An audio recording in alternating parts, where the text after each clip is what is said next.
incrédulos, los abominables y homicidas, los fornicarios y hechiceros, los idólatras y todos los mentirosos tendrán su parte en el lago que arde con fuego y azufre, que es la muerte segunda. Y allí en ese momento el Señor nos permitió ver a un hombre que había matado 6 personas, y aquellas personas que había asesinado estaban a su alrededor y lo culpaban y le decían: por tu culpa estamos aquí en este lugar, por tu culpa. Y aquel hombre se tapaba sus oídos y no quería escucharlos, pero no podía evitarlo, porque en el infierno los sentidos se agudizan. Allí las almas también eran atormentadas por una sed intolerable, una sed insaciable, así como la del rico de la historia, que tan solo con una gota de agua saciarían su sed. Dice la palabra de Dios en Isaías capítulo 34 versículo 9: y sus arroyos se convertirán en brea, y su polvo en azufre, y su tierra en brea ardiente. Allí estas almas estaban en medio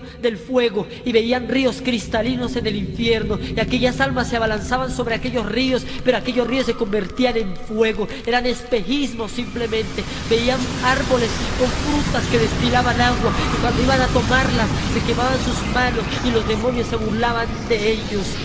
De allí Dios nos permitió ir a otro lugar mucho peor que todos los del infierno, y vimos el lago de fuego, y al lado de este lago había otro lago más pequeño, donde habían millones y millones de personas quemándose en aquel lugar. Y allí las almas le clamaban y le imploraban y le pedían misericordia a Dios, y le decían: Señor, sácame aunque sea un momento de este lugar, dame la oportunidad de salir. Y el Señor no podía hacer nada porque su juicio está establecido. Y en aquellos millones de personas Dios nos permitió fijar nuestra mirada en un hombre que se quedó sumergido hasta la mitad de su cuerpo, y el Señor nos permitió conocer sus pensamientos. Y aquel hombre se llamaba Marcos, y aquel hombre decía con sus pensamientos algo que nos ha asombrado y que nos ha enseñado una lección objetiva de la vida eterna. Y aquel hombre me decía con sus pensamientos: yo daría lo que fuera por ser tú, yo daría lo que fuera por volver a la tierra, aunque fuera un minuto, y no me importaría ser el hombre más miserable o más enfermo o más odiado o más pobre de todos los hombres. Daría lo que fuera por volver, aunque fuese un minuto, a la tierra. Y el Señor Jesús, que estaba de mi mano, que conocía los pensamientos, le preguntó y le dijo: Marcos, ¿para qué quisieras volver a la tierra aunque fuera un minuto? Y aquel hombre, con una voz solloza, con una voz tormentosa, le decía: Señor, yo daría lo que fuera por volver a la tierra aunque fuese un minuto, tan solo para arrepentirme y ser salvo. Y cuando el Señor escuchó la voz de aquel hombre y sus palabras, de sus llagas brotó sangre y de sus ojos cayeron lágrimas. Y el Señor le dijo: Marcos, es tarde para ti, gusanos serán tu cama y gusanos te cubrirán. Y cuando el Señor le dijo aquella palabra, aquel hombre se sumergió para siempre en aquel lugar. Lamentablemente, todas aquellas almas ya no tienen esperanza, pero tú y yo tenemos la oportunidad de arrepentirnos e ir al cielo con nuestro Señor Jesucristo. Quiero dejarles con mi hermana. Dios les bendiga, amados hermanos.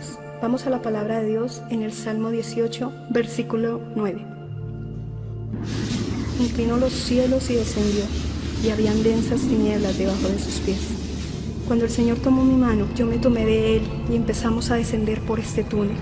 Y este túnel se hacía más oscuro, y más oscuro, a tal punto que no se podía ver mi mano. La otra mano la llevaba tomada con Él. Y en ese momento empezaron a pasar destellos, como algo oscuro, como algo que hacía ruido, y estas paredes aún no se podían ni palpar, porque era tanto las tinieblas que había. Y empezamos a descender a una velocidad impresionante, y empezamos más, y parecía como si el alma mía se estuviera desprendiendo de mi cuerpo, y empezábamos más, cuando de un momento a otro, de este lugar empieza a salir un olor putrefacto, de este lugar empieza a salir un olor como de carne podrida, y cada vez era más fuerte ese olor, cuando en un momento a otro mis oídos empiezan a escuchar millones y millones de voces, y estas voces clamaban y gemían. En ese momento miré al Señor, porque tuve miedo, porque tuve terror, y le dije: Señor, ¿para dónde nos lleva?